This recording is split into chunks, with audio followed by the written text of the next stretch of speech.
On this episode, we talk about football, we talk about rice kernels, we talk about snap, crackle and pop, and then we also talk about tea somewhere in this video. Thank you for watching.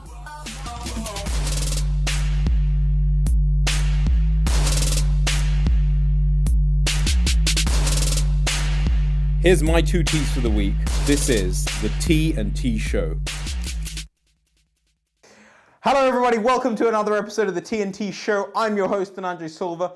And we're at the beginning of August. We've had a busy summer. What have we done? We've been up to Lords for the cricket.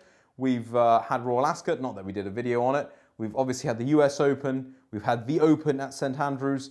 And then we're heading over now very soon for the final major of the year. But before that, a lot of you who have not had your sport played out on the T&T Show will have a chance. We haven't touched on football. This week the Premier League kicks off, and what tea to pair up this week? Well, if you're sitting up in St Andrews, or if you'd like to order this tea direct to your door, have a look at Genmai Cha. Genmai Cha, what is it? Well, Genmai Cha means the people's tea, and it's a tea from Japan.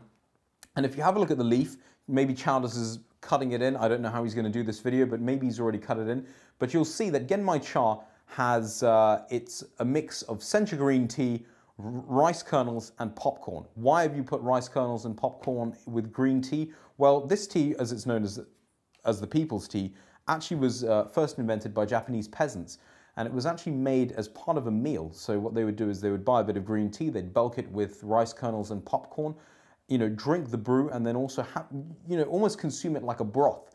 Now that caught on in Japan, it's caught on globally, and it's become a very popular tea. The actual cup itself tastes very toasty. So if you're looking for a green tea that has, a little sweet, grassy hint to it, but a nice burnt note at the end that's very toasty, try out Genmai Cha.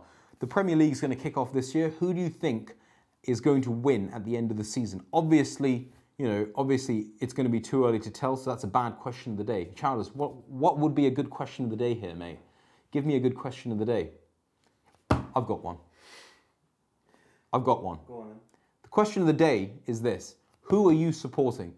Put it in the comments section below. I really want to know. In fact, guys, add more comments to this to this show. It's the fuel that helps me do this. So add your comments in on who you support in the Premier League. So thank you very much for watching, and I'll catch you guys next week.